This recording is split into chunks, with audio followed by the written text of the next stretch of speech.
How we doing, man? There's no rest for the wicked out here, kids. I can promise you that much. On a Roby Tuesday. You like that? I'll do it again if I have to. Creative Tony, first thing out of the gate, let me launch a formal complaint just to get the right tone set for the show. Let me start out by complaining. What made complaint / observation? Now, y'all see that it is what we like to call a Roby Tuesday, yet I see my friend is in a T-shirt. I'm very confused. I don't know how to handle this. Tony, what's going on? There was confusion. There was confusion. Yeah. Jason Kidd. There was confusion. Poncho right behind me. I'm just going to wait till we get through the nuts and bolts of the program, and I'll throw it on, Paulie. I understand. At your leisure. Although, keep in mind today, we are on a deadline tight clock because we have to get out at 1:15. We have meetings with the powers that be that are going to credential our asses for the Radio Row experience. Powers that be, by the way. You know what? I've always been at odds with the powers that be. And so have you, dude. Yeah. So have you. The both of us. The powers that be, let me tell you something right now. They don't like guys like us. My angst against the powers that be has got me in a lot of trouble. It's just gotten me in a lot of trouble. Well, I refuse to comply, man. It's one of my strengths / weaknesses.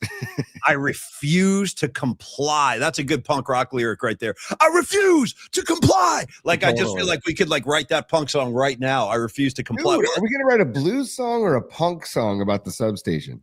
Which one do you want to do? I like Substation Blues. I hear that as a blues jam, like kind of a blues dirge, because it's giving me the blues. I mean, guys getting hurt all over the place.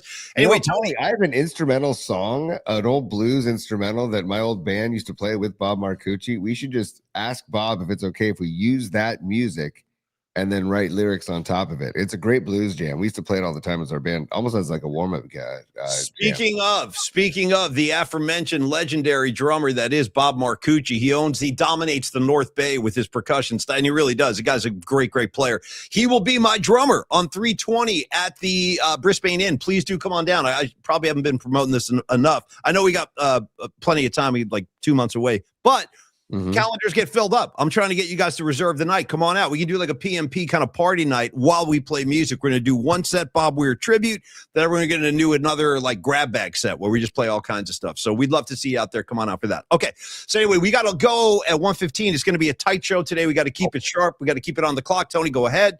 Good day, everyone. I want to direct that especially to Pine Needle, dude. Pine Needle just said in the chat he's sitting in urgent care listening to PMP. And then he said he ripped his toenail off and all the skin with the other two toes. This is going to be brutal. Pine Needle, dude. I'm sorry to hear that, Pine. I'm sorry, brother. I'm afraid to ask how that even happens. How does one rip a toenail? That sounds, oh God, I don't even like thinking about that, man. Sorry. I hope you feel better, man. And just hopefully PMP provides you a nice distraction from it all. I got a good one for you, Pine Needle. Let me offer up a real-life toe injury story to distract you and maybe make you realize you're getting away pretty good, actually. Losing a toenail is not as bad as what I'm about to tell you. Rags, one of our buddies from Jersey. This is I love this guy with all my heart. His name is Teddy Hoff. Nice. Tony, last name Hoff. Hoff.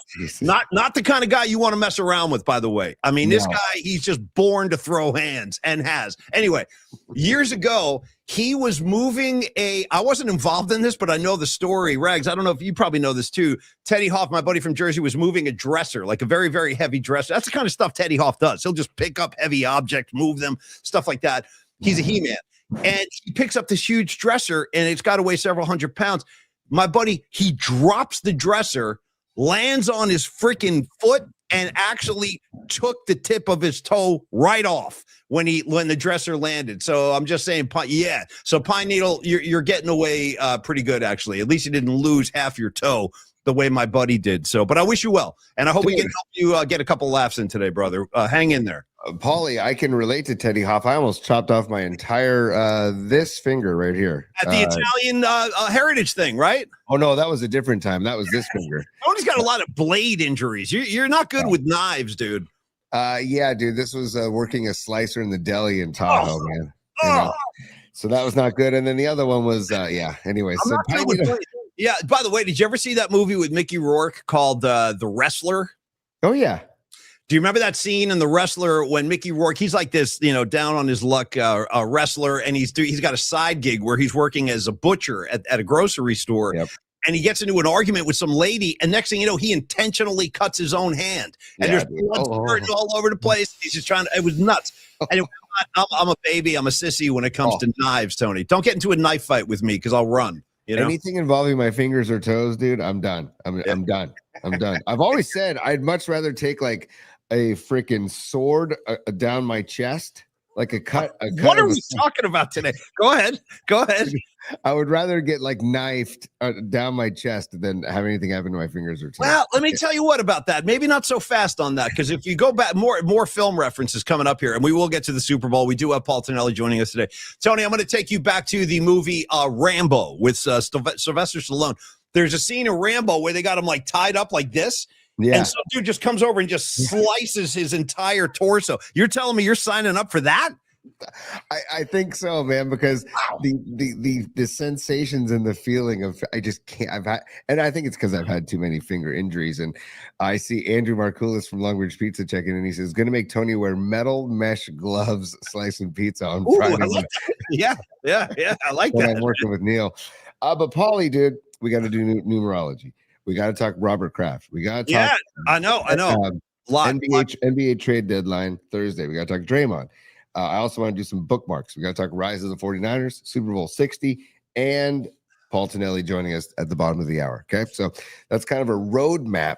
I'm big on roadmaps. Shout out Thomas Guide. I wish Thomas Guides were still around, man. Open the glove box, pull out the Thomas Guide, and let's go. Shout out Bruce Springsteen on the Nebraska record. Great track called Open All Night. He's got a lyric in there where he's talking about he's driving to go see his girlfriend late at night. And he says, "I'm wiping my fingers on the Texaco road map," because he's eating chicken in the car. Dude. He goes, "We're eating fried chicken and wiping our fingers on the Texaco road map." Shout out Bruce. Yeah. Bruce for life. Bruce for freaking life, dude. Yeah. That's all I got to say. And those of you that know what Bruce has done recently, just tip of the cap, Bruce. Just keep doing what you're doing, buddy. Yeah. And by the way, speaking of maps and road maps, and you know who's a big map enthusiast? Our very good friend Rod Brooks. When you watch Quality Hang, he's got maps all over the place behind like Lake Tahoe ski maps and all kinds of stuff like that. But anyway, when I used to snowboard, I still snowboard with Rod, but with like you still carry those maps every now and again. But when I first started snowboarding with Rod, he was all about bringing those maps on the chairlifts and then like open them up and be like, "We're going there next, and after that, we're gonna meet here, and then we're gonna go there." And I was like, "Dude, done." And then I'm like, "Well, how about this?" Because I knew a couple of mountains really well. And I'm like, "Let's go here. Let's go off the beaten path here." But the maps I'm a map guy forever. And I'm also a puzzle guy, Paulie. So puzzles and maps for life. Okay? Is that right? Do you ever do the New York Times puzzle on Sunday? It's no not crossword puzzles. I'm talking about jigsaw puzzles. Dude. Oh, okay. All right. How about you ever build a ship in a bottle, Tony? We can maybe try that next month. Yeah, build a ship in a bottle, Paulie, but I do puzzles and then I decoupage them and I save them. And my wife thinks I'm crazy because she goes, "Why don't you just break it down and put it back in the box?" I go, "I just spent literally the last month putting that together. And you want me to just break it down and put it in a box? No. Nah, I can't help you. By the way, shout out to the Hum Daddies who were saying there's a track from the Yeah Yeah Yeahs called Maps. I don't know it, but I love you chiming in with that, bro. Great to see the Hum Daddies on board today. Good to see you guys. Hey, Gizmo, what's happening with you, man? Good to see Gizmo, Hum Dad. We got everybody on board today. It's great to see y'all. Okay. Oh, sorry, Tony. Go ahead. It's been a while. I need it's been too long. Go ahead. Yeah, it's been a while. It's been a while. That's been a while. Yeah. Since our first Don't need it. Sorry. Didn't ask for it. Don't need it. But anyway, go ahead. It's been a while. It's been a while since we've heard Close Encounters. Numerology out of the gate, Paulie. Before we get moving on the show, numerology. This is episode 255. Episode 255. I'm going first. Well, you got something. I can tell you got something. I do. Go. Okay. Yeah, I thought you were going to go first, but I'll go first. And today's going to be the first time that yours truly, Paulie Mac, will deviate from my normal 49er number assignments, because when you throw a 55 at me, dude, there's only one place I'm going. That's Tim Lincecum, who is, I got Willie McCovey way up there at the top from my childhood, and then I got Jack Clark, but Timmy is right there, one of my all-time favorite Giants, and I love Timmy to death. Miss him. Wish we would see him more often, but I love Timmy. And he'll be my 55. And how about this? Going further back in time, let's go 70s Giants, behind the hill, big husky dude, bro. Mark Hill catching. Mark Hill, number 2, Tony. So I'm going Mark Hill, Timmy Lincecum. You're up. Beautiful, Paulie. I'm going to go my favorite pitcher of all time, Oral Hershiser. Kidding. Okay, right. Who was the Giant, by the way? Double guns to Oral, because dude, the year he wore the Giants uniform, I puked when I Tony, saw it. That son of a bitch. It's the first time I've ever dropped that on the show. That son of a bitch. And by the way, Oral? You know what I mean?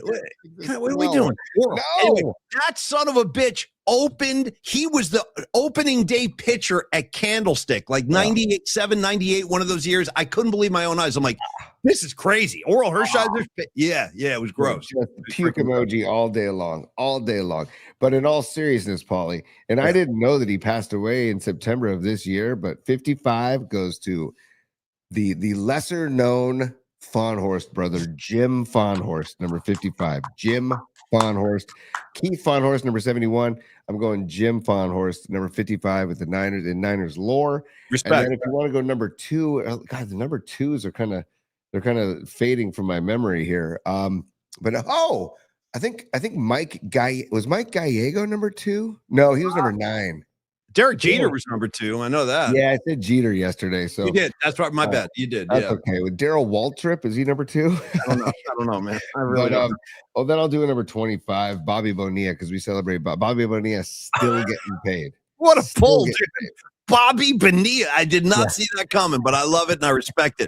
All right, that's why I keep Creative Tony around. He's good for a Bobby Bonilla drop every now and again. All right, kids. Hey, by the way, Gravy. Sorry, Paulie, real quick. Gravy. I said D. Lou last week, or I would have said D. Lou again. So, Gravy, I love that you know Darren Lewis is number 2. D. Lou. Rusty Wallace, number 2. Okay, beautiful. And then Sean Estes, 55. Good job, Joe Schmo. Sean Estes, 55. Hey, Sean Estes, don't ever wander off second base again. Dude, remember the crawling off of second base, dude, and then he got tagged out? Yeah, what was that? Yeah, give me a little more context. What was the scenario? Was that a play? Yes, I kind of do remember that. He slid into second base, and then it was safe, but then he wandered off the bag, and he got tagged, and I was like, dude, what are you doing, man? I got to tell you, I'm very fond of Sean Estes, just as a guy. Like, he's a really good dude, and we should try to get him on once baseball starts up. In fact, just to give you a little peek behind the curtain, I mean, it's no big deal, but we're currently working on adding to our show and our kind of rotation. We're trying to get some regular guests booked for baseball season, and that would be the kind of guy I would like to have, like Sean Estes, once a week or once every couple of weeks. Like that's what I'm thinking. So stay tuned. We're going to try to, we try to continue to improve the show as we go. We're not just sitting on our hands. We're already thinking about baseball. Other names have been kicked around, but I don't want to say anything in case we can't reach like an agreement. But Sean Estes would be a guy that would fill that role. That's the kind of guy I'm going to try to get to join us. Yeah. Oh, yeah. It's business time. Look at our man Los D checking in. Carlos Elefonte with an amazing super. Thank you for the super, Los D. He says Hershiser's teammate Steve Sachs. Imagine Oral Sachs. Thank you, Los D. Hey man, he's keeping it spicy on a Tuesday. It's a spicy Tuesday on the PMP show. Hey, again, by the way, Paulie, real quick on Los D. I finally watched episode 1 of Rise of the 49ers last night because I couldn't watch over the weekend.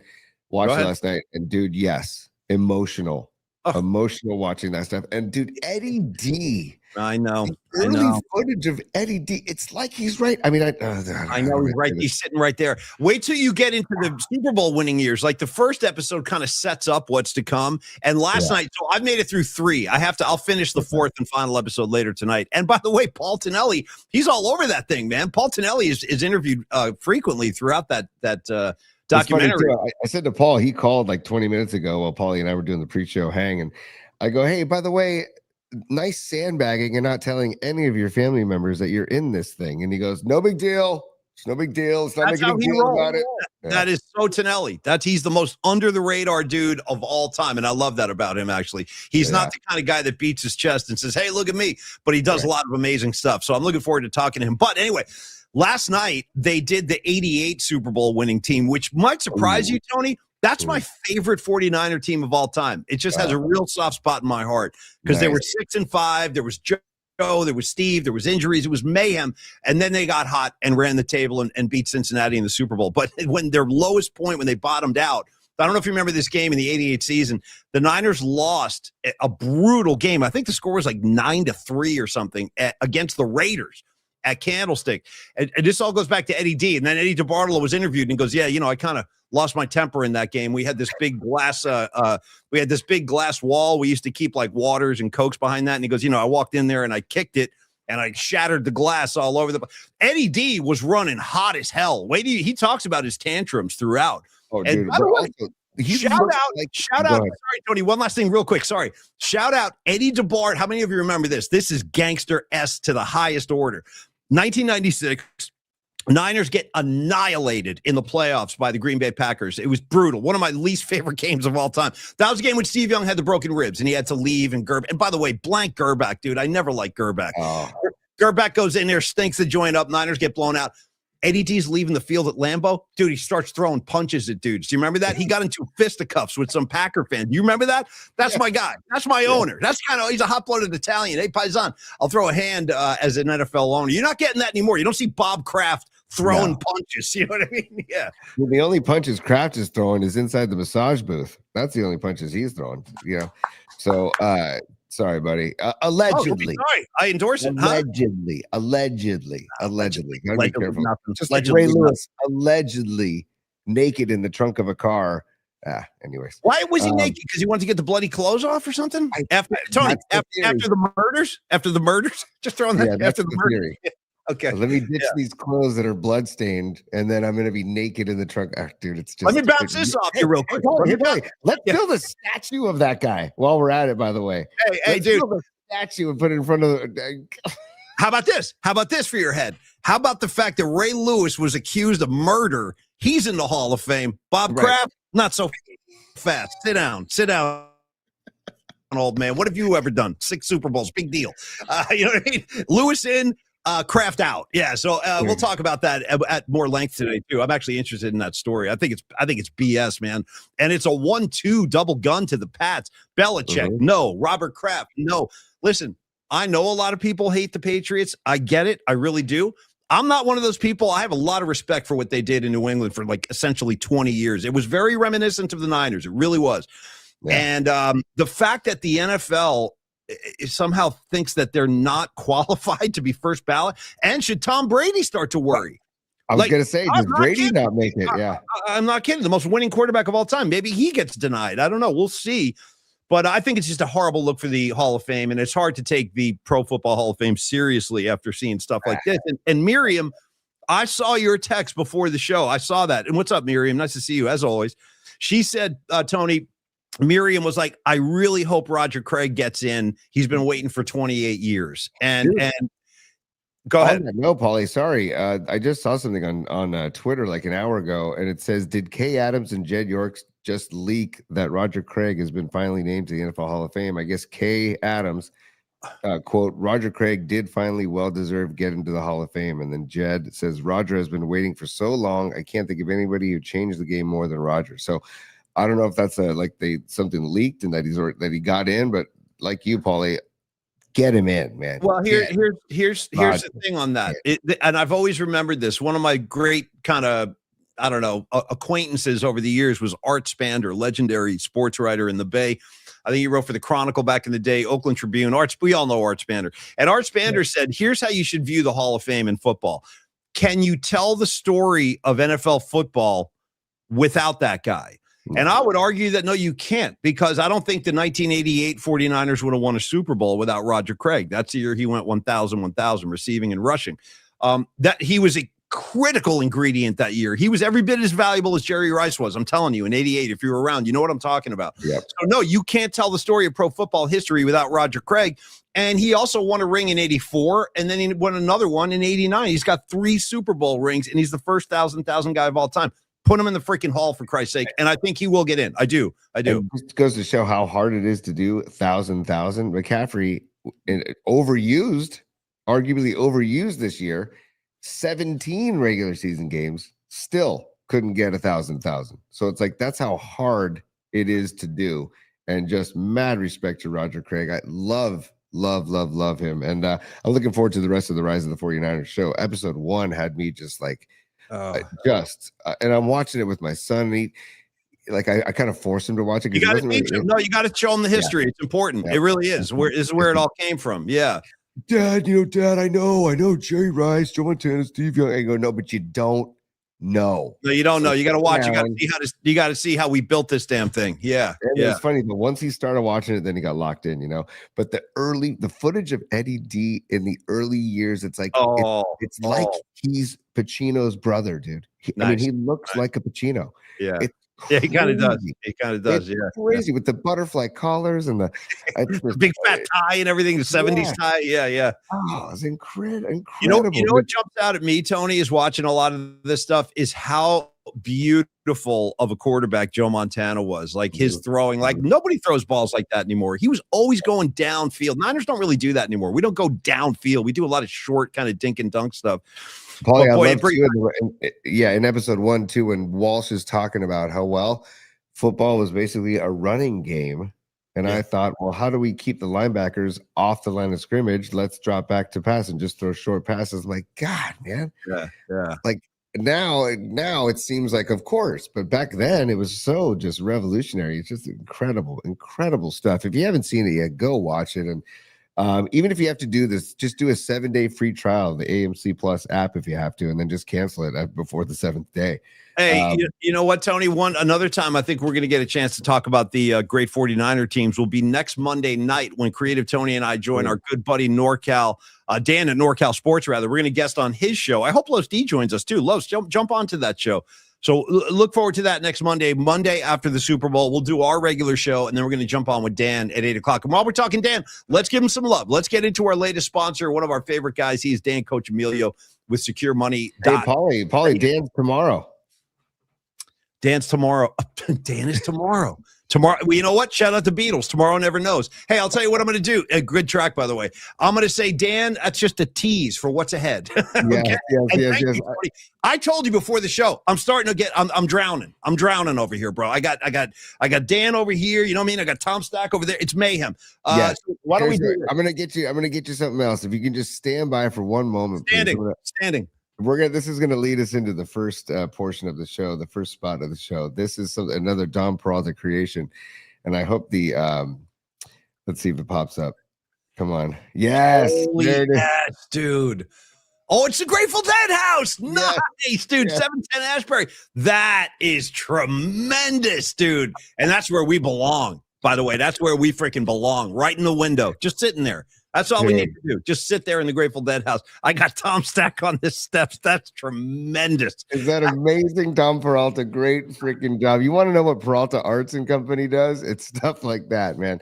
This is an idea Paulie and I had, and then of course Dom took it and just crushed it. So, hey, Creative T, can we do? Well, let's just do a Tom Stack ad. That's what I'm saying. I'm going to lead us into the Tom Stack ad. Yeah, you guys, I'm sorry. I'll tell you what. I've told you about how brain dead I am. It's getting worse. You know what I mean? It's getting worse. I'm doing Dan when I should be doing Tom. Who knows what I'll do next? But let's do Tom Stack. Let's talk about Tom. He is also one of our newest sponsors, and he's been a good friend of ours for a very long time. Tony literally grew up with Tom, and I've known Tom for about 15 years. First of all, I know him as a human being, great guy, huge Grateful Dead fan, used to work for the Grateful Dead back in the day. And like a lot of people that work for the Grateful Dead, that experience taught Tom how to the art of interaction with people. Tom is a real people guy. He loves people. He loves talking to all kinds of different people.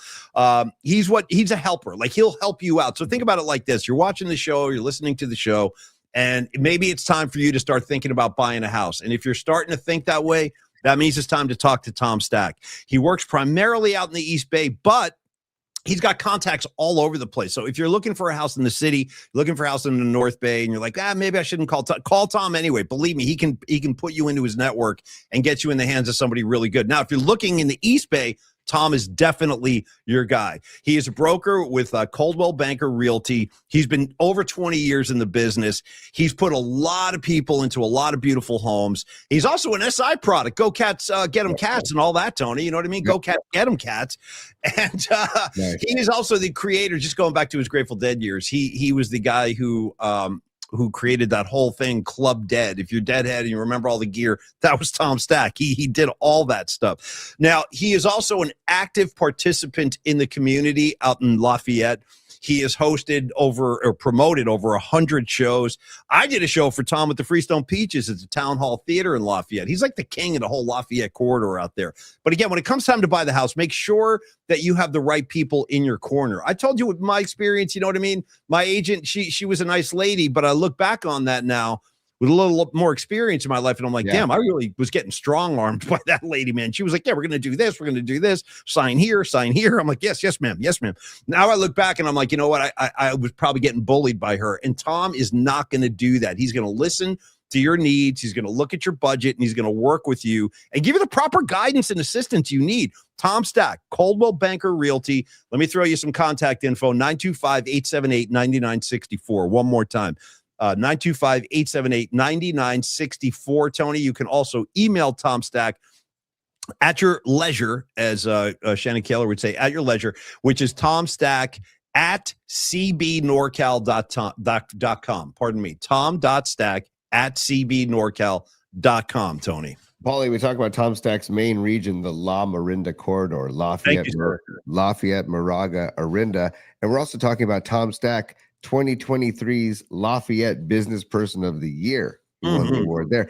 He also, in his annual sales production, consistently finishes in the top 1% nationally in sales among all Coldwell Banker agents. And also, I love this. He was talking to us and he says he likes to create, every transaction is like its own little business. Every client, every house, it's like its own little business. And he wants to deal with you throughout the transaction and then beyond, and become a client/friend for life. It's all about building a relationship. So we love Tom and we're so happy to have Tom on board with us. But seriously, the proof is in the pudding and the track record and what Tom has built over there in La Marinda. So if you're in that area looking to buy or sell, if you know somebody that is in that area looking to buy or sell, contact Tom. Or if you're looking to buy or sell anywhere else in the greater Bay Area, contact Tom and he may know somebody. Again, it's 925-878-9964 or email tom.stack@cbnorcal.com.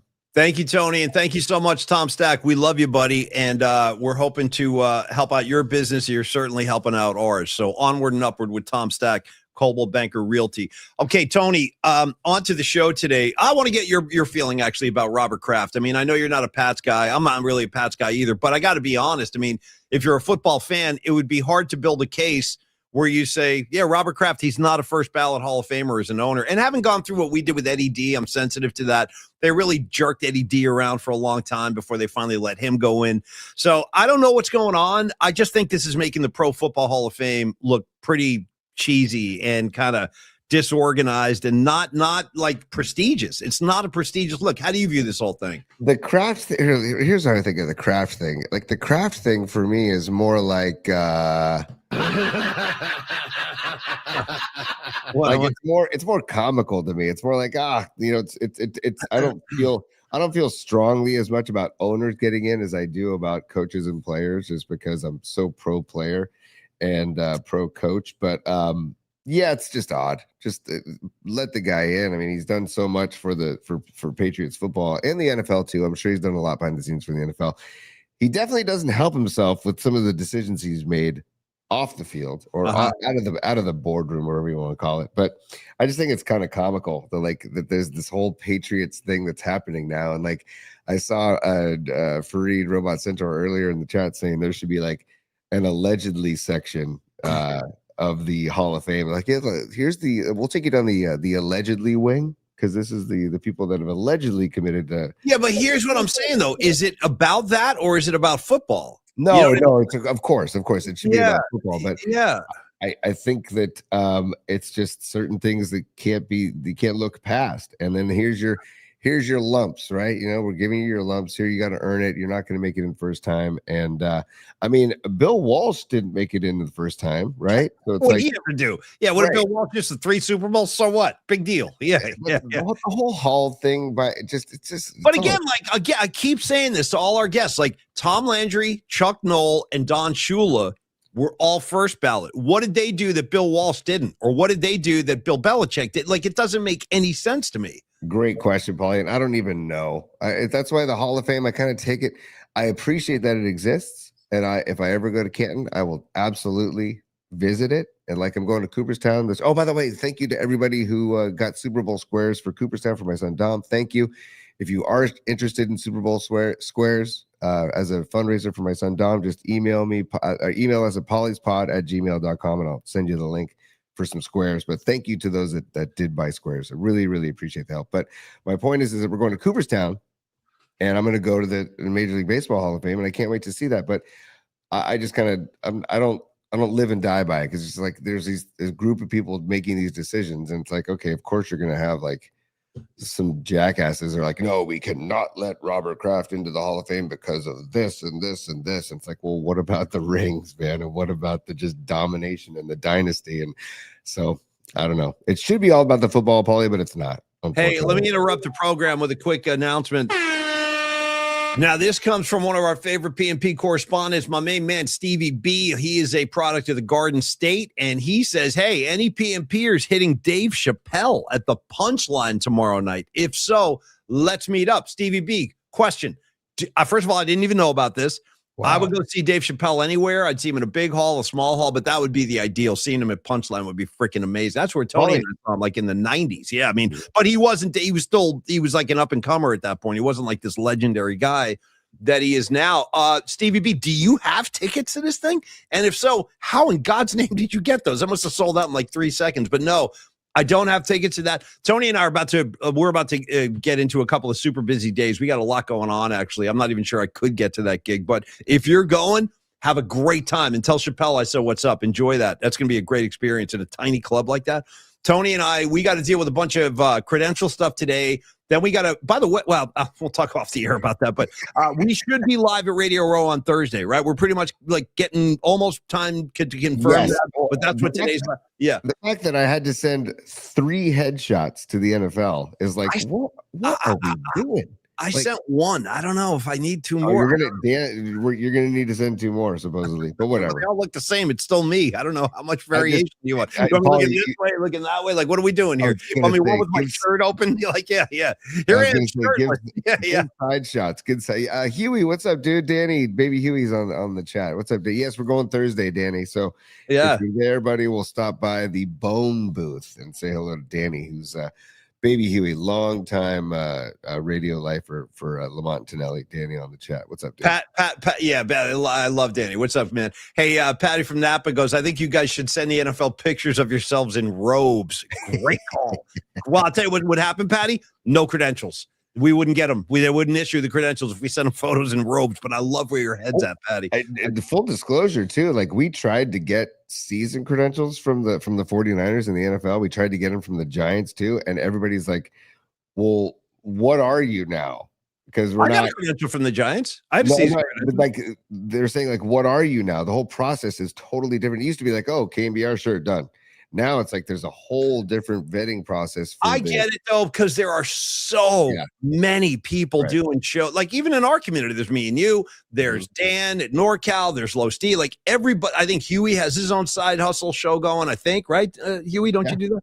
Anyway, like, I'm just saying, I get it. The NFL's got to sort through a lot of crap to find out, like, who's coming from where, what's your show, blah, blah, blah. But anyway, we intend on being live at Radio Row on Thursday. Looking forward to that.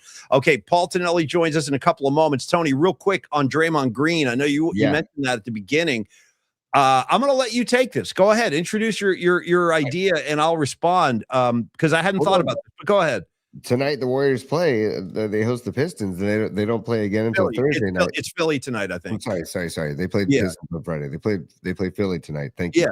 Yeah. But then they don't play again until Thursday night, post trade deadline. So, is this Draymond's last game as a Warrior? Because there's a lot of scuttlebutt and rumors out there that Draymond's going to be involved in a trade, maybe for Giannis.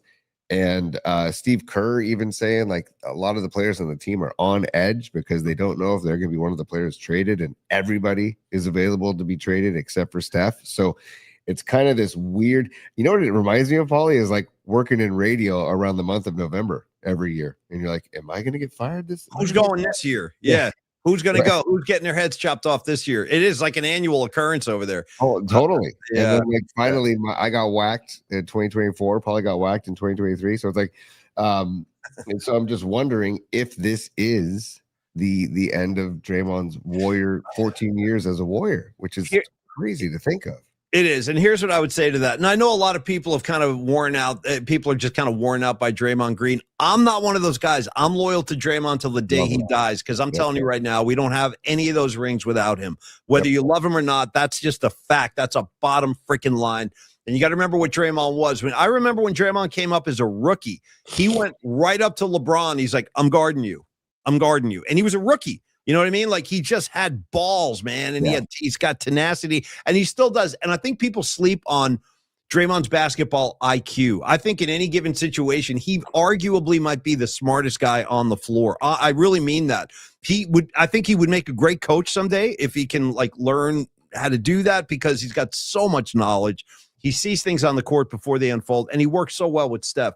Now, here's what I would say to whether or not this is Draymond's last game. It does sound like he could be a piece if the Giannis thing happens. But I've also heard this, that if they were to move Draymond right now for Giannis, the Warriors might be able to pull off a maneuver where they would actually bring him back at the end of the season. So in other words, it would be like Draymond going to Milwaukee or whatever for the rest of this season, and then when this season expires, we bring him right back and let him finish his career with Golden State. Now, that's one scenario I've heard. Again, you take this with a grain of salt, but that's what I'm hearing.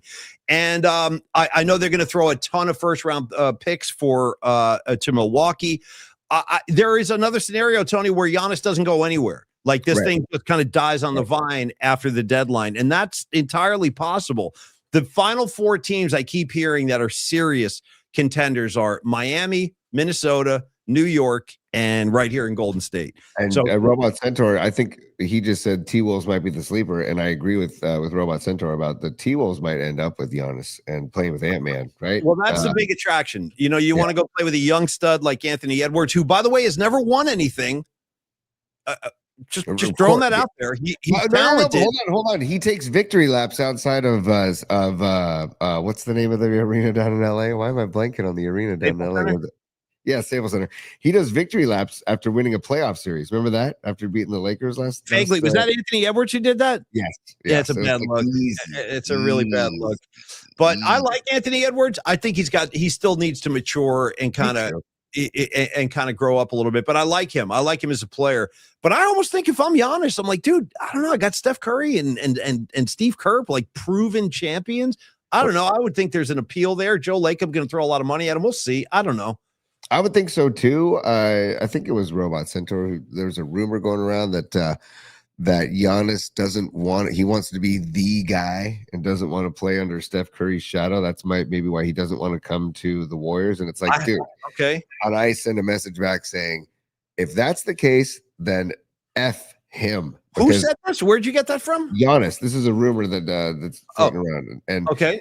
That Giannis might not be interested in the Warriors because he doesn't want to play second fiddle to Steph.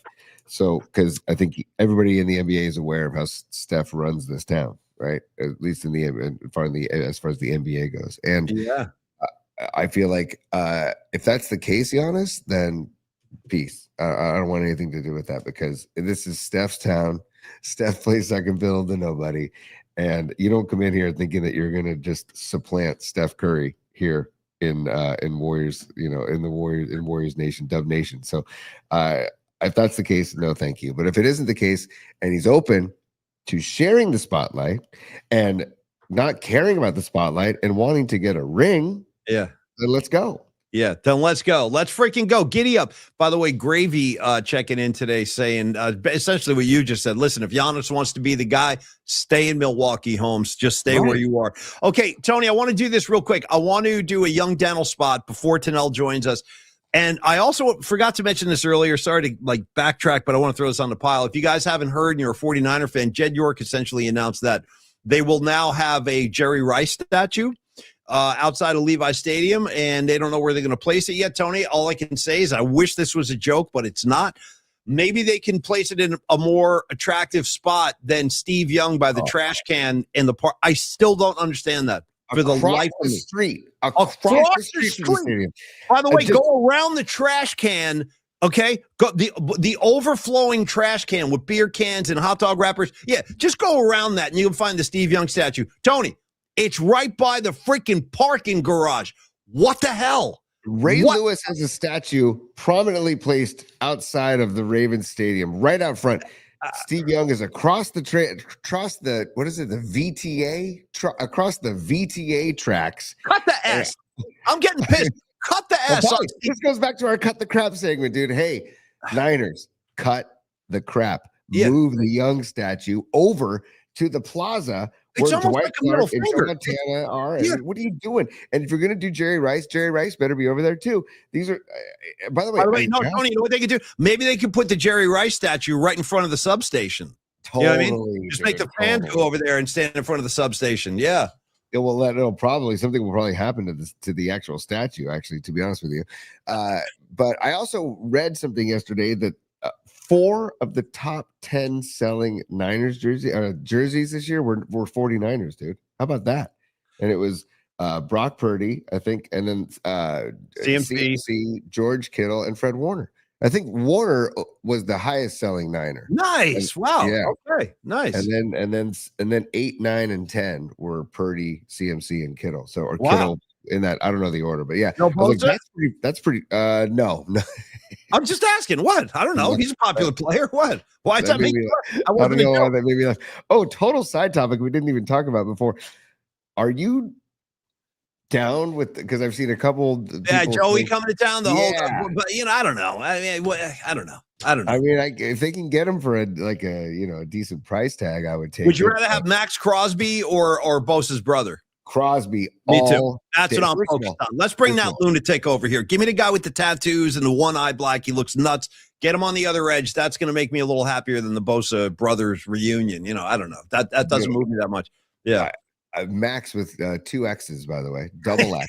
How could you not? All right, Tony, listen. I want to talk about Dr. Young. That's Young with 1 Y, Tony. 1 Y. Dr. Young, Young. 2 T's, Paulie. Okay, I'll give you the 2 T's. Well, that's an abbreviation for Matthew, of course. Thank you, Tony.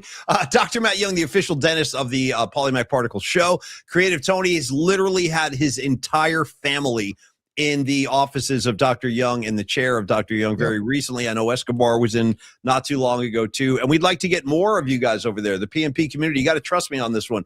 Again, I don't steer you wrong when it comes to pizza. I'm not going to steer you wrong when it comes to something as serious as dental work either. And I know it's a big deal, and I know it's a drag, and I know a lot of people don't want to do it. But listen, this is the guy. This is the freaking guy who's going to change your whole outlook about that. He's already changed my outlook. He worked on Creative Tony, and Tony, I think, came out of there looking really good with his white teeth. He's like a lot of our sponsors. He's a veteran. He's been doing this over 25 years. I love the fact that Dr. Young is a real San Francisco guy. He lives in the city. He cares about the city. His office is in the city.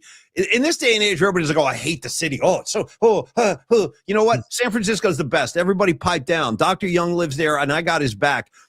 Again, his office is down in Union Square, 490 Post Street. Get on down there. Comprehensive dental care across the board, whatever your situation is. Oh, I got a toothache. He can help you with that. I think I have a cavity. He's got you covered. I think I need a root canal. Done. He'll take care of you. And if you need a big procedure like that, because I did have a root canal done with Dr. Young, it's going to go by whatever you need to make the experience tolerable. He will provide you with. If you need the gas, he'll give you the gas. He's giving it to me. That's my preference. I like to wake up when it's done, like Megan, Tony's other half. Like I feel like I don't want to know what's going on, and he's cool with that. He's like, all right, you just chill then, man. You breathe in the gas, throw some headphones on, listen to Mick Jagger, and I'll tell you when it's over. That's how I like to do it. Some people like to be awake and talk the whole time. I'm not really one of those guys, and he respects that. So he's going to make you comfortable with whatever your request might be. He specializes in implant surgeries and implant restorations. He is the presidente of the American Academy of Implant Dentistry. And if you want further, kind of endorsement, please do read his thousands, not an exaggeration, thousands of positive reviews on Google or Yelp. Take your pick. It's all out there. He's going to accept pretty much all the major insurance companies. Shouldn't have any challenges there, Tony. And I can't say enough good things about him. Thank you, Dr. Young, for supporting the show. Reach out to him at info@youngdentalsf.com. Really, just so you guys know, he's been a big supporter of the show. It's like since we got started. So thank you very much, Dr. Young. And we hope to send you some new patients very soon, Tony. Oh, I'm a huge fan of the entire process of Dr. Young and the Young Dental Group. And you talked about it already, Paulie, but I just want to reiterate. the vibe and the way you're treated, and just the knowing, just being so aware of the fact that the dentist isn't something that people look forward to, for a lack of a better term, but they make it something that's enjoyable, man. And we've talked about this so many times, and they make it enjoyable. And Paulie described the many reasons why. My wife, 6 hours now. She's thrilled that she did it and it's done. And by the way, Dr. Young takes most insurances. She had a different insurance company that I wasn't really aware of, and Dr. Young's like, "Oh no, yeah, we take it." And 6 days a week, they're open 6 days a week, 8 a.m. to 7 p.m. 6 days a week. Go ahead, Tony. Yeah. And Saturdays, that's the key thing. Saturdays, because everybody's schedule is so freaking crazy. Saturdays, 8 a.m. to 4 p.m. as well. 8 hours, not just like a half day on a Saturday. 8 hours, 8 a.m. to 4 p.m. on Saturday. So, and again, make a day of it in San Francisco. Go to Dr. Young in the morning, then go down to North Beach or something, or go down to the waterfront or whatever. Make it a day in the city. Because go to Tadich Grill. Go to Tadich Grill. Grab a bib. You know what I mean? Sit down at Tadich Grill. Get a feel for real San Francisco and enjoy some incredible food while you're over there. They're not even a sponsor, but I'm shouting them out. I was going to say, go to Cafe Macaroni and ask for Mario and Stephanie. Go to Molinari's. Go get a sandwich at Molinari's. I'm telling you, we got all kind of opportunities over there in San Francisco. Go to Longbridge. You know what I mean? We got all. Oh, by the way, anyway, thank you, Dr. Young. We freaking love you, buddy, and hope to see you soon. Tony, we are hell bent on getting Portnoy over to Longbridge Pizza. So PMP Familia, pepper that fool with hey, dude, get to Longbridge, because it would really be great for Neil if in terms of exposure, if Portnoy did a pizza review at Longbridge. I think it's possible. Possible. We got a few more days to make this happen. So pepper that guy and get his ass down there, Tony. Paulie, when you say pepper that guy, he made a post on social media saying, "What pizza spot should I hit when I visit San Francisco for the Super Bowl?"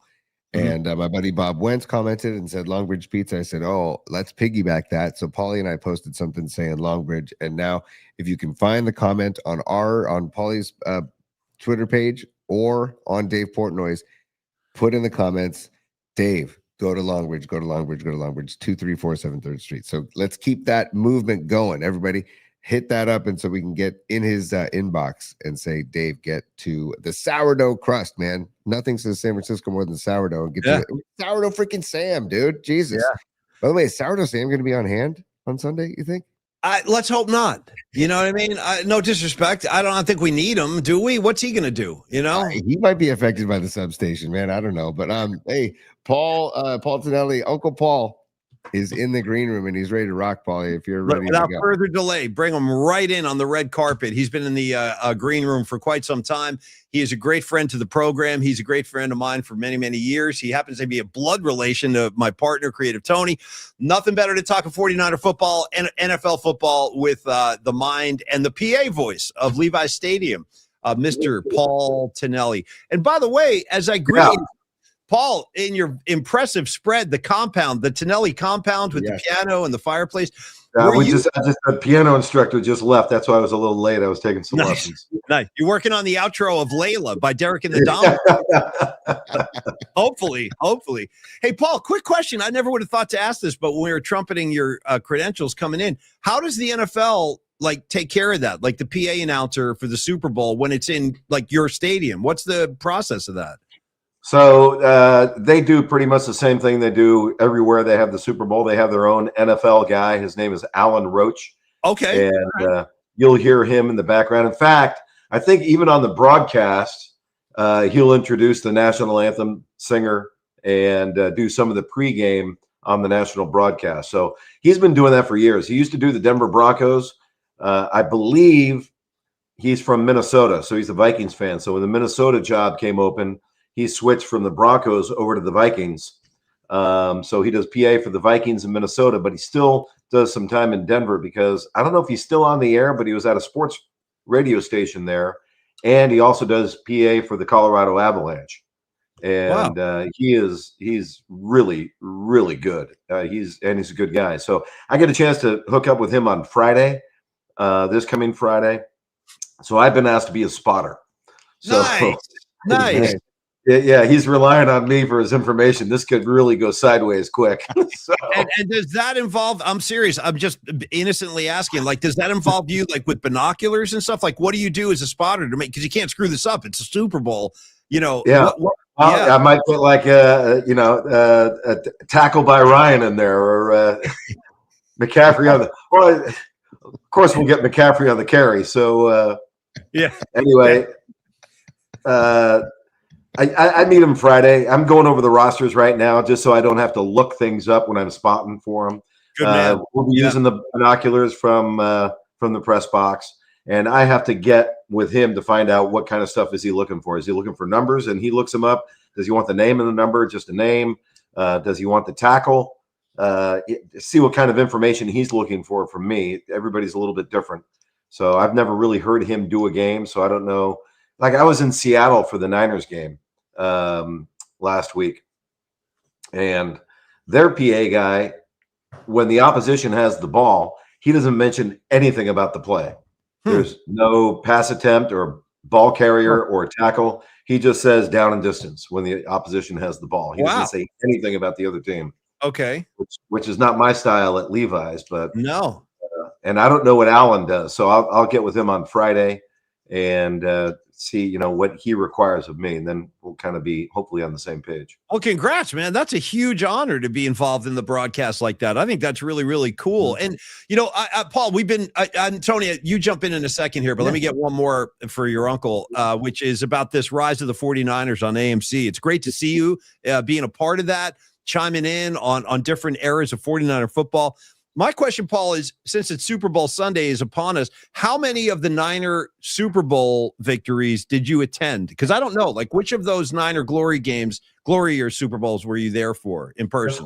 Just one. I almost went to the one at Stanford, which was what, Super Bowl 19? Sounds right. When they beat Miami. Yeah. Mm-hmm. And by the way, because I was outside the stadium, and I didn't spend the face value price at the game time of $65 for a ticket. Which was probably like astronomical back then, right? So I was waiting for him to come down a little bit. That was. Well, wait, which is the one you saw then? What year were you? The last win in January of '95, season of '94 in Miami against the Chargers. Wait, Paul, you didn't go in the RV to New Orleans with my dad? I did not. No, I did not know.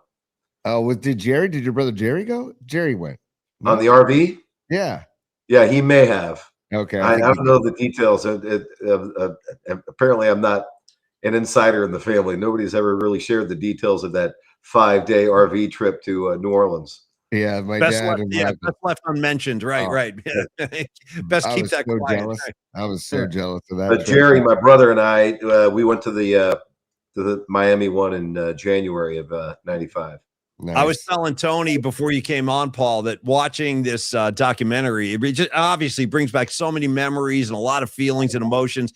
And I was telling Tony that my favorite 49er team of all time, it just has a very special place in my heart, and it's unlikely, is the 1988 team because of what a roller coaster it was. And when they finally got hot at the end of the year, they just started blowing teams out, blew out the Vikings. And then, Paul, going to Chicago for that NFC championship, like, that 28-3 game in the cold, like that's it might be my favorite Niner game of all time. But for you, what was your favorite of the five? Like, which is the team you feel like the strongest connection to? Well, it's a different feeling for all of them, right? I mean, so the first one in the 81 season is epic because it was epic. Yeah. Enough said. Everybody gets the vibe of the 81 season. Yeah. 84, I love 84 because they came off of that heartbreaking screwing they got in Washington, D.C. in the NFC Championship game at the end of 83. Yep. And regrouped. And I think it's one of the great, underrated, unsung, excellent teams in NFL history because everybody always talks about, oh, the Patriots were undefeated and they went to the Super Bowl and they lost to New York. And well, then the Dolphins are the only undefeated team. The Niners were 16-1 and dominated everybody. Went into Stanford Stadium for the Super Bowl, shut down Marino, and absolutely drilled Miami. Everybody was talking about the Dolphins and how good they were. And I just think that 84 team just was on a mission from the very Yeah. start. And that one hiccup against the Steelers ruined Oh. what could have been a 17-0 season. But you never hear people talk about it. You hear them talk about the 85 Bears and the great season they had. Yeah. And I think that 84 season was just an incredible season and should be up there among the top 3 or 4 in NFL history, if not top 5, at least, in the modern NFL. Nice. I love the 88 team, like you said, Yeah. and the rise of the Niners. I love that clip they had on there of Ronnie Lott during the Yeah. season, firing up the team, saying, hey, Yeah. we're in this together. We got to get rolling here. And then, of course, the classic quote of all time was Keena Turner after the Chicago game. Yeah. The finesse-ass 49ers came in here and kicked the Bears' ass. Yeah. And that was on the program, too, the rise of the Niners. One of my favorite quotes of all time. Yeah. And then the other thing is the 89 team. And even though they didn't have the record of the 84 team, when you look at the scores of their games, and not just the 55-10 against the Broncos in the Super Bowl, but they were blowing out everybody. And I think did they shut out the Bears 23-0 that year too? That was the 84 playoffs. That was the 84. Right. They shut out the Bears. But in 89, to your point, and that team was a freaking wrecking machine. They annihilated the Vikings in the first round, and then they beat the Rams 30-3 in the NFC Championship. That was it. That's it. Good call. Yeah. Yep. And then God, they good just call, blew Denver off the field 55-10 in the Super Bowl. 55-10. That wasn't even close. Oh, Yeah. God. It was over in the first quarter. That game was over in the first quarter. Tony, you jump in, bro. Well, think about point spreads too. I don't know what the spread was for that Denver Niners Super Bowl, but Super Bowl 29 that you went to, Paul, at Joe Robbie Stadium, the Niners were 18.5-point favorites in that game. I mean, that is just, I don't know if there's been a bigger spread in a Super Bowl since. I don't know. Maybe not. And they covered, I think, right? They won by 23, I think, 49, 26. 49-26. They Yeah, they won covered. 40. That is insane, man. Oh, man. Hey, Can I say that? I don't want to get you guys in trouble. No. No. You can say it all Let day it long. fly, man. Let it fly, Paul. It's great to have you on, too. Thank you for the time today. I want to ask you from the Niners' glory years, and but you're great. It's great to see you on the show, like I said. But just looking at the game we have in a couple of days here, New England, Seattle. I talked to a friend of mine in Boston today, and he almost started to convince me that the Pats have a good chance to just go out there and win the game. He was comparing it to the first Patriots Super Bowl team, like their 2001 team, and he was saying, it's the same kind of vibe. Like nobody really knew who Tom Brady was yet, Right. and Drake May just starting to get a kind of periphery of the country. I don't know. What's your view of this game, Paul? Who do you like and why? Well, I mean, there's a lot to be said for that. There's a lot of similarities in the vibe of the Patriots. Seattle looks like a team that's on a mission, and just watching them play, they're flying around all over the place. Although Rams kind of have their number. Don't even get me started on the Rams not beating Seattle in the championship game. I thought they definitely had a shot, and I thought McVay made a few mistakes coaching. Yep. The red zone mistakes about not going for the first down. Yeah, that was disheartening. I think they should have gone for 2 after that touchdown, the final touchdown they got. But and nobody really mentioned that. But I think that would have put them in better shape. So Seattle, like I said, it just looks like they're on a mission. That running game, that zone running game they have lanes all over the place. Saleh didn't know what to do against them. I mean, they had lanes upon lanes, and I mean wide lanes too, not just in the championship game, but the last game at Levi Stadium. So, I think based on performance, I look at Seattle. The thing that gives me pause, I guess you could say, is Vrabel's such a good defensive coach. And I am so frustrated at the Niners for 2 games, and then the Rams in the championship game not sending extra guys to get pressure on Darnold. Yeah. When the Rams sent a 5th guy late, he either threw the ball early, checked down to a short pass, he didn't go deep, or just threw an incomplete pass. Now, he did complete under pressure, but it was all 3 to 5 yards or maybe 7 yards max. He wasn't going downfield. So when he feels pressure, he's getting rid of the ball. And if you want to shut down their long game to Njigba or whatever, you get pressure on him. Saleh, I was up there watching. It was 4 guys and 4 guys and 4 guys and time and completions. And it was every once in a while he'd bring a guy. But, you know, in the 2 final games against Seattle, he might have done that 5 or 6 times, possibly. I didn't keep track. Might have been more. I might be incorrect. But I think Vrabel, if he dials up pressure on Darnold consistently, you know, you go into a game, you're like, okay, do we cover the pass with pressure or coverage? And based on the quarterback and what receivers they have. Are we better off covering with coverage, or do we need to get pressure on this quarterback? I think with Darnold, the answer is pressure. And try to trust your coverage and force him to make completions and force him to make you get back into coverage. But don't just take for granted he's going to complete stuff. So if Vrabel gets pressure on Darnold and brings guys and puts guys in his face, it could be a Patriot win. Does Mike McDonald anticipate that also being a very good defensive-minded coach, trying to maybe put himself in the mind of Vrabel, anticipate that, and maybe counteract that with more of a running attack? Yeah, no doubt. That running attack is no joke. Kenneth Walker Jr. and I think Charbonnet will be back, so they're in good shape with their running game. Yeah, I'm still having nightmares about Kenneth Walker. He had his way with the Niner defense. He really did.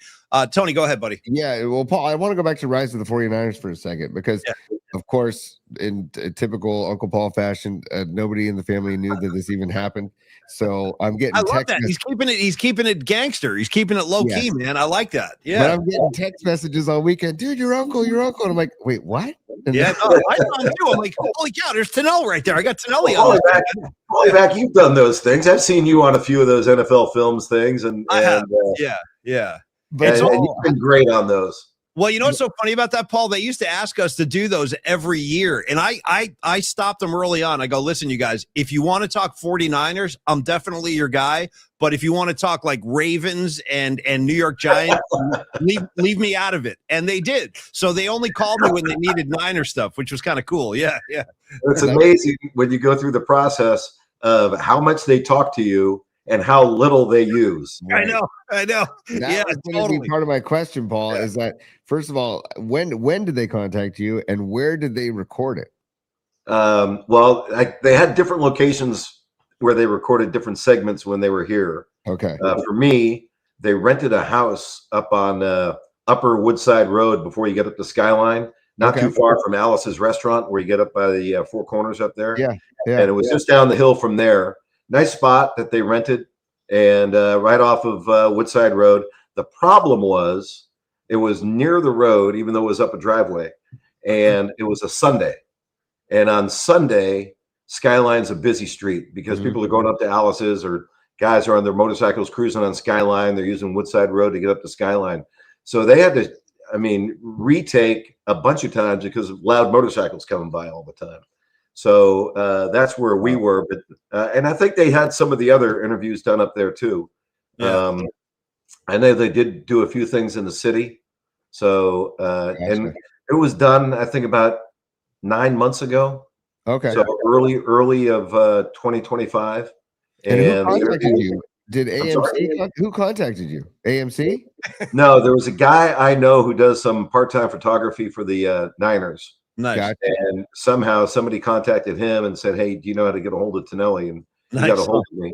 His name is Jeff Bear, and Jeff Bear got a hold of me, and then I contacted somebody. But no, it was cool. It was a great experience. Loved it.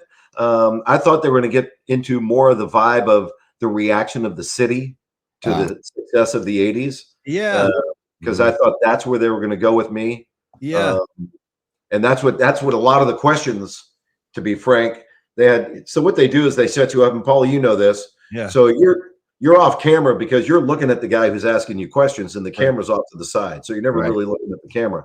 Right. And they get the great crew, very friendly, accommodating. Everybody couldn't have been more professional, or could not have been any better.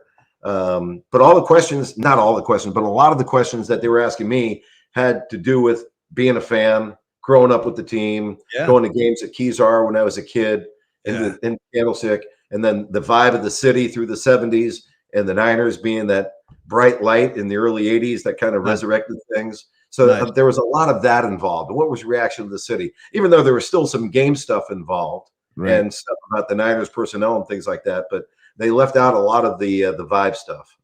Even though I've got Brady fatigue right now, I will say watching him like look through the photo album or react to different things like more of like a fan, it's been pretty cool footage versus the normal Brady that we get in the booth or whatever commercial you're seeing him on. So I've enjoyed that.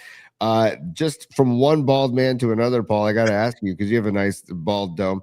Did they have to buff down your dome? Did they have to like? Yeah, it's funny. Listen, You'd be a little more original with your bald jokes. I mean, it's not a bald joke. It's not a bald joke. It's a serious question. They didn't use any powder or anything like that. No, they. All right. Let me get back into this here. Okay. So I don't have any bald questions. I want to ask one more question about your reaction to watching the final product, Paul, because I've had like a mixture of emotions. Like on the one hand, it brings back all these great memories. It's like, God, we had it so good. We had Hall of Famers all over the place. Eddie DeBartolo and Carmen Policy running that thing beautifully. I know there's a lot of fireworks behind the scenes, and Eddie talks about that, breaking windows and kicking things and everything. He was a hot-tempered guy. My question, Paul, is watching that, does it make you feel, when you look at the state of the Niners today, does it make you feel like we're close to getting back to that kind of greatness again? Or do you feel like, man, we're not even anywhere near what that whole thing was? Like, I think it's kind of hard to compare, just because the vibe is so different, and the rotation of players around the league is so different, and what free agency has done, and those guys through the 80s, as the team changed, those guys were still part of the Bay Area. They were cemented here. There were guys here, and so many of the guys did stick around from the early 80s teams to the late 80s teams, well, at least the core group. Sure. So I think it's really, really hard to compare. Taking away a few things, at least memorable things that were said. I thought Eddie was great talking about the New Orleans debacle. Yeah. I thought he was very upfront with that. And he just said, I was stupid.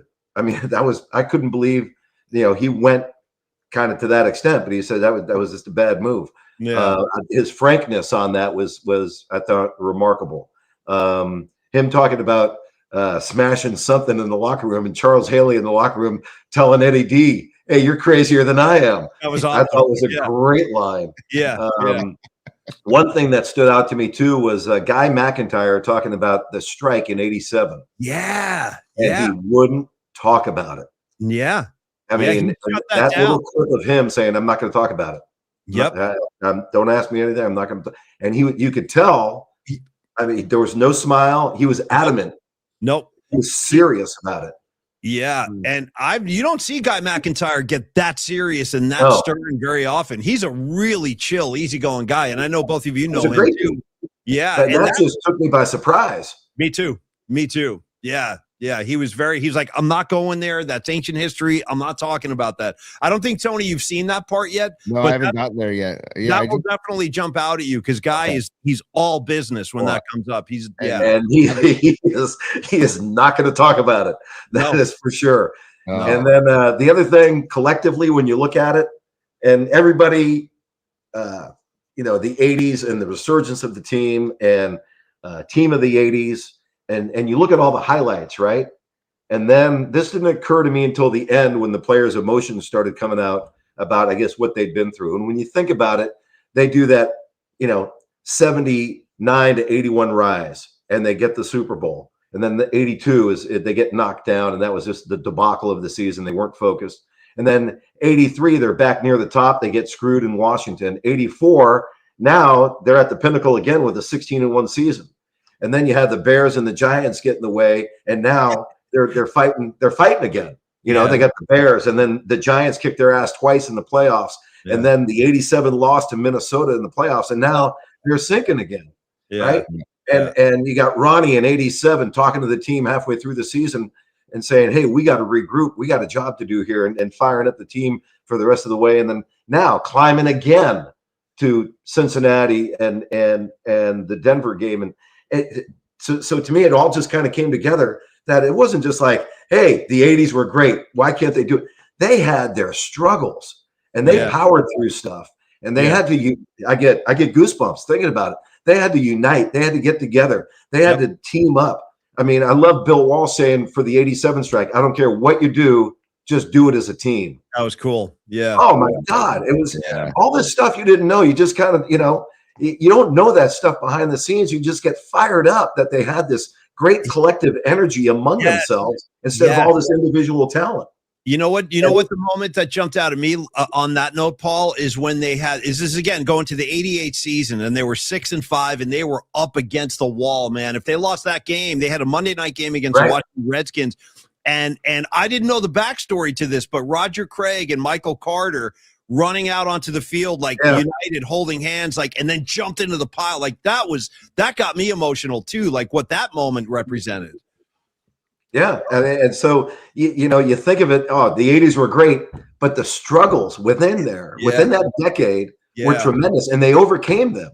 Yeah, and they stuck together as a team. You didn't see guys getting, at least on the surface, getting frustrated. Guys were frustrated. The whole Montana Young thing or whatever. But it just really drove home a point of how unified they were as a team through everything. I thought that was pretty cool. The whole I've only seen one episode so far, Paul, but the Joe Thomas era, I didn't really appreciate. Well, because Paulie, my dad had a T-shirt as a kid that he wore all the time. It had the 49ers logo on the front and on the back.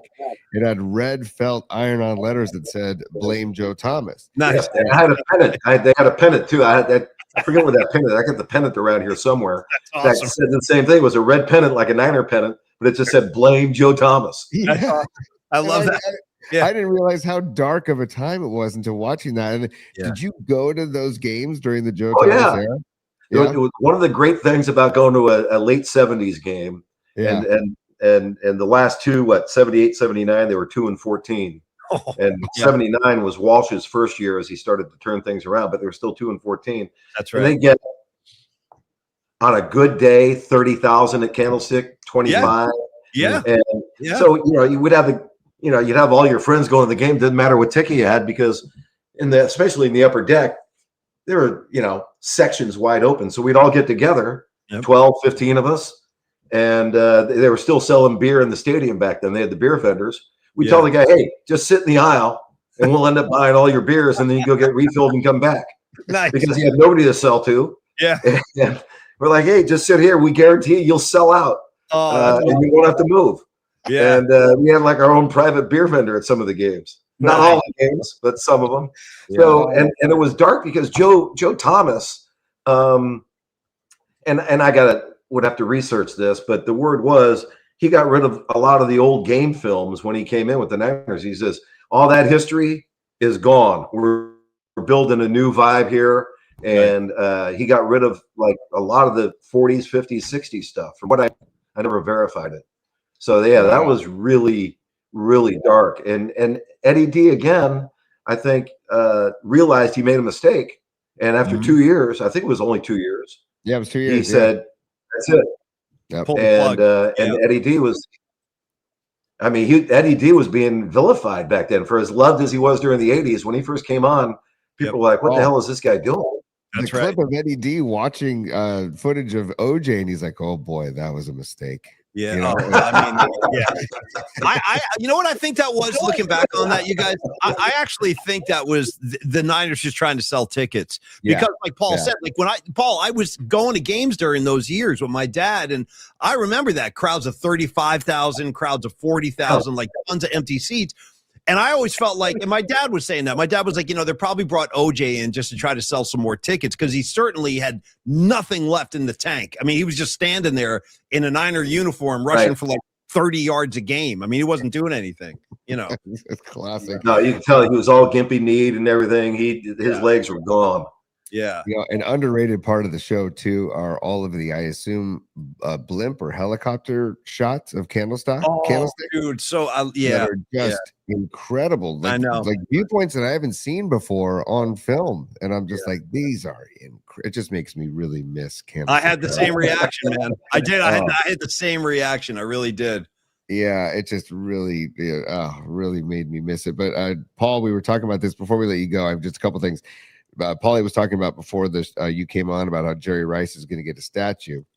Now, do you have any idea where that statue might go? I have no idea. Okay, because I don't know. We were hoping it's not next to Steve Young's statue, which is across the train tracks and in front of a parking garage. In front of the parking garage, yeah. What the hell? Yeah, I mean, I know. what are we doing? Like, yeah, I Steve, you don't go know over there. why that's there. Yeah, we'll put the something about the parking lot. Like, wait, It's There's such a rare- an odd spot. no, it's the worst. Well, It's the remember, worst. it was like next to a porta potty. I was like, what? Yeah. There's like trash cans over there. There's like beer cans lying around. It's like, where's the respect for Steve? Come on, man. Yeah. Hey, Paul, before we let Uncle Paul go, is that Yeah. I got to tell people that I get a text message from Paul, I don't know, a few days ago, and it just says, Boz on vocals.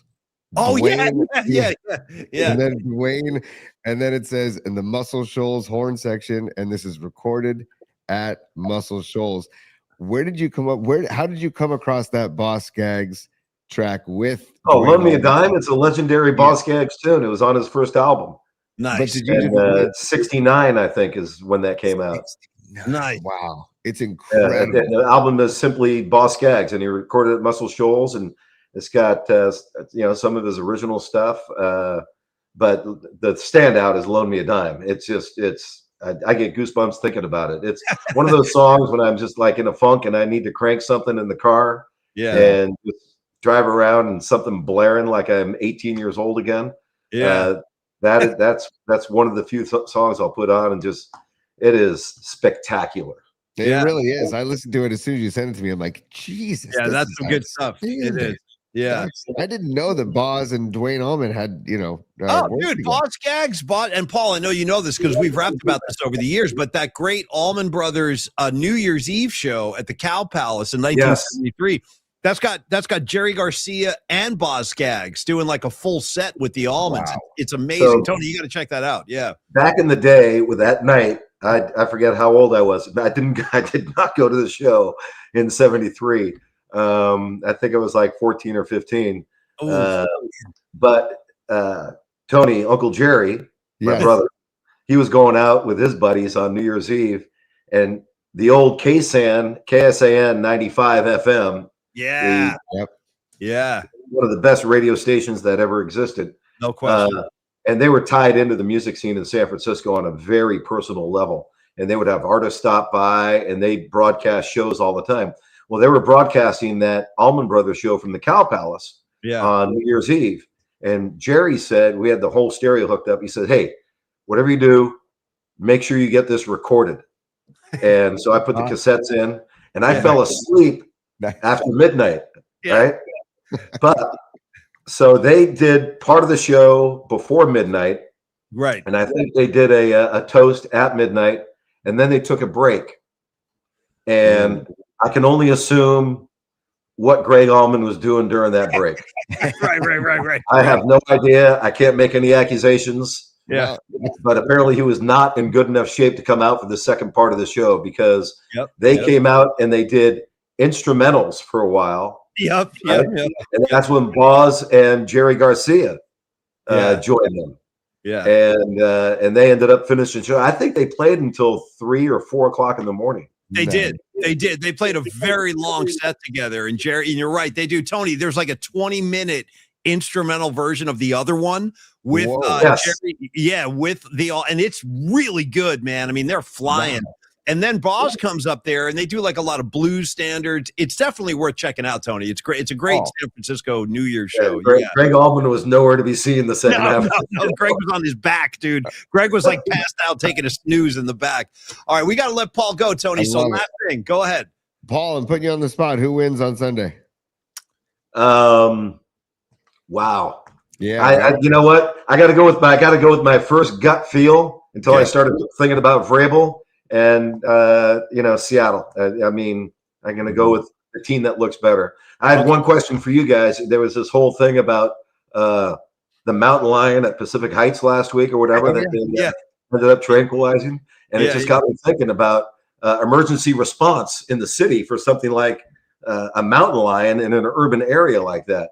Right. And I don't know if it's ever occurred to you, but do you know what you should do if you see a mountain lion on the streets of, let's say in Pacific Heights of San Francisco? What? Run to bush and hide. Look at this. Okay. Little San Francisco street sign humor. I like that. That's Paul Tonelli, everybody. Hey, Paul, thank you very much for the time today, man. Always great having you on. And have a great experience on Sunday, man. Really enjoy the whole thing, man. And best of luck. Yeah. That was what it is. Paulie, do you have the rim shot on your I soundboard? don't. But I love it, like push and hide. I might steal that from you. We'll spread that around into the community. Yeah. You guys, always a pleasure to be on. I always have a great time with you guys. Thank you, Paul. We'll talk All right, again. we'll see you. Brother. Cheers, Paul. Tell it to Lisa hello. See ya. You bet. I'll see you. Tonelli, everybody, one of the all-time greats. You know him from Lamont and Tonelli. You know him from the PA voice at Levi Stadium. And I love that he's involved with being a spotter on Sunday. That's freaking awesome, isn't that cool? dude. That's really cool. Tony, if I'm curt with you, it's because time's a factor. Well, hang on, Paulie. Stand by. Oh, yeah. It's business time. Oh, There we go. It's business time. Let's go. You want to give Carlos De La Fuente some love? You're as Jack Nicholson said at the end of A Few Good Men. You're goddamn right, I do. Yeah. That's always been one of Tony and my favorite. You're goddamn right, I do. All right, Tony. Carlos De La Fuente. Well, let's get into the calculator, Paul, if you don't mind. I want to get us. I would almost demand it. Yeah, I would demand it. Thank you very much. Where we belong, either in the house window or calculator, the oven, wherever you want to put us, just make it happen. All right, Creative Tony. Losty, everybody's favorite dude, Carlos De La Fuente. And by the way, you want to talk hardcore, no nonsense Niner fans? Talk to Losty. He don't take any guff. Paul, Carlos, he don't want to hear it. You know what I mean? He doesn't want to hear about this draft pick didn't work or, Bosa got hurt. He don't want to hear it. He wants rings. And I feel you, Losty. I am with you, man. Carlos at Flex Funding is one of our great money guys. He can take care of all your financial needs, private money loans. He can draw money from your mortgage with a HELOC loan. And again, it's just great to have a financial advisor in our corner like this. It's great to have a couple of them because Dan does his own thing, and we'll talk about that tomorrow. But Flex Funding, I mean, listen, first of all, Carlos is a San Francisco guy who loves and cares about San Francisco. He's a mortgage broker, private money lender, as I said. And I know listen, times are not great out there, man. People are having a hard time in 2026. The cost of everything is up. And it can get a little overwhelming. I do understand that. I might be in the same boat. You know what I mean? So you look around and you're like, God, how am I going to do this? How am I going to take care of my overhead? And the prices of everything are skyrocketing. This is when you want to have a conversation with Carlos De La Fuente, 925-250-4894. And by all means, talk Niners with him. He'll be happy to do that. Talk Niners, talk Giants. But when it comes down to talking business, he is all business. And he has helped out so many people from the PMP Familia already, which really, hey, Red Jet Shell, how you doing today? Good to see you. But Carlos is not going to, what's the word I'm looking for? He's not going to misadvise you. That's probably not a word, but he's not going to steer you into an area that's going to wind up hurting you, or he's not going to steer you or push you into an area where you're uncomfortable or might wind up getting yourself in trouble down the road and putting yourself in a less advantageous position. He's all about the advantage. He's all about helping you out. And again, no appraisal fees, no escrow fees, no title fees. There's no hidden fees of any kind. You're not going to get whacked with that kind of stuff with Carlos. It's all above boards. He's certified. He's knowledgeable. He knows what the hell he's talking about. And if you are struggling right now, talk to Carlos, man. He'll give you a whole new lease on life. He really will, because there are probably a lot of things at your disposal in terms of how to get some money in your pocket that you don't even know about. And don't feel bad, because that's what Carlos does. So again, reach out to Carlos, 925-250-4894, Tony, and just start the dialogue with Carlos and let him go to work for you. Absolutely, Paulie. Hashtag one stop shop is what we like to refer to Carlos, is because he can do most loans.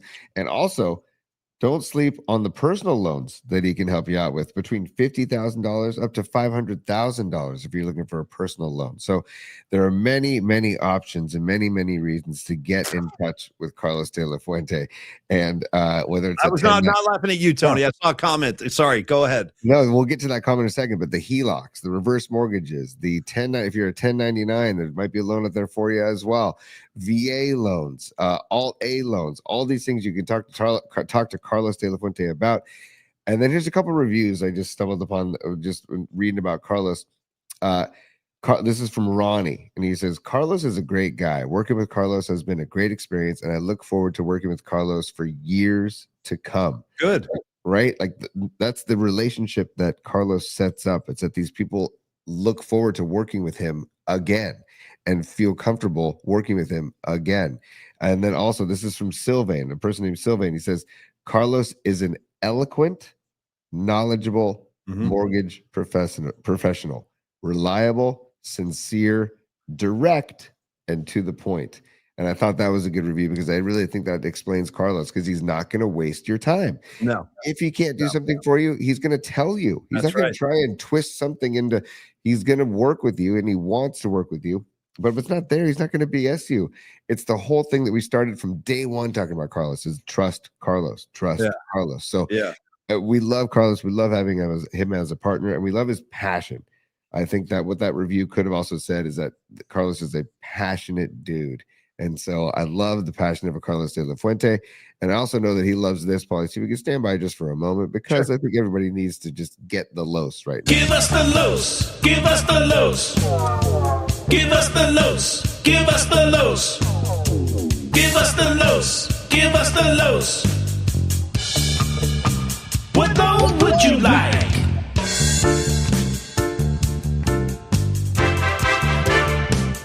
By the way, hey, okay, you want the guitar? Wow, wow, wow, wow. Whoa, whoa, wow, wow. Give us the los.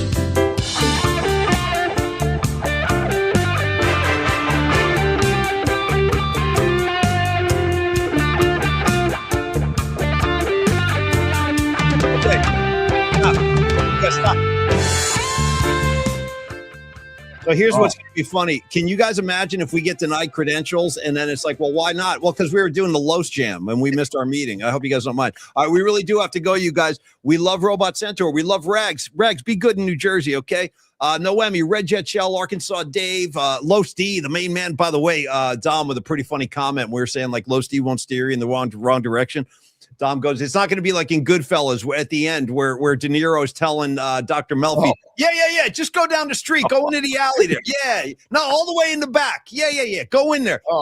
Remember that? All those guys are in there. She's like, no, I got to go. But anyway, no, we're not going to do that. Los is not going to do that. Don't even worry about it. So thank you, Los D, for all you do, brother. You're a great guy. Yes. We thank you for the support, man. We wouldn't be here without you. Tony, I think that's it. We better get the hell out of here. Hey, real quick. Special announcement tomorrow, special time. Creative Tony's got big doings, and we got to do the show at 4:20 tomorrow. So make sure you're with us. 4:20. You know what that means? That's our little code word. You want to celebrate and have a good time with us? Please do. We plan on being at Radio Row unless we screw that up on Thursday, and we look forward to that experience as well. So Tony, take us home, and thank you guys for tuning in. We'll see you tomorrow at 4:20. At 4:20, a couple orders of business. I'm just mentioning this.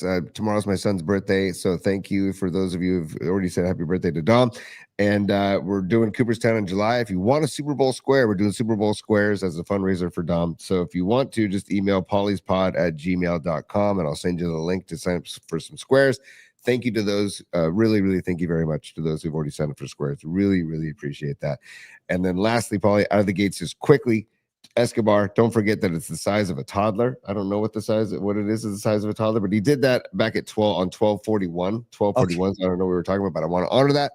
And Greg, real quick, Stinky Badges, we need a song created from pushing the buttons on the calculator in animation. You got that, Tony? Get that, make that happen. Get to work, okay? Totally. Yeah.